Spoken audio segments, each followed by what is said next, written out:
আগে এই ভিডিওটি দেখেন। আপনি ফ্রি ফায়ার গেম খেলেন বা না খেলেন, অ্যাটলিস্ট আপনি যদি মুসলিম ছেলেমেয়ে হয়ে থাকেন তাহলে অবশ্যই ভিডিওটি দেখে যাবেন এবং আমার অল্প কথা শুনে যাবেন প্লিজ।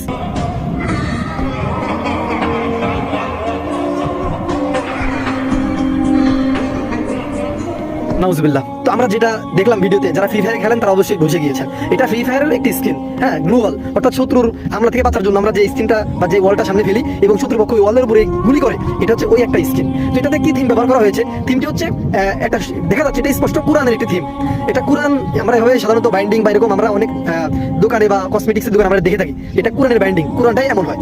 কিন্তু এরা মানুষকে ধোকা দেওয়ার জন্য উপরে যে দুইটা মাছের ছবি দিয়ে দিয়েছে, এটা জাদুবিদ্যার একটা প্রতীক, ঠিক আছে, যেন মানুষ বুঝতে না পারে, মানুষ যেন বুঝতে না পারে, এই জন্য সরাসরি সাংঘর্ষিক না হয়, এই জন্য এটা দিয়েছে, এটা কোরআন। আজকে যারা গেম খেলতেছো, যারা এই স্কিন যারা নিচ্ছ, যারা ফেলতেছো, ওরা এসে তারা কোরআনের উপর গুলি করতেছে। আর হ্যাঁ, তুমি চাইলেও কোরআনে গুলি করতে হবে, তুমি না চাইলেও গুলি করতে হবে, তোমার মাথা ঠিক থাকে না, তুমি যখন গেম খেলো না তোমার মাথাটা ঠিক থাকে না, তুমি ওরা এসে এই স্কিনের উপর গুলি করতেছো, তুমি কোরআনের উপর গুলি করতেছো, তুমি মুসলিম উম্মার হ্যাঁ হাড়ের উপর তুমি গুলি করতেছো। আরে আজকে যদি তোমাকে বলা হয় তুমি এই স্কুলের একটা বইয়ের উপর তুমি গুলি করো, পারবা? পারবা না। তুমি একটা সাধারণ জেনারেল একটা বইয়ের উপরে যদি তুমি জাগতিক শিক্ষার বইয়ের উপরে তোমাকে আমি গুলি করতে বলি, এখন তুমি করতে পারবা না। কেন? কারণ বইয়ের প্রতি, বিদ্যার প্রতি আমাদের সবার ভালোবাসা আছে। কিন্তু তোমাকে কোন জায়গায় এই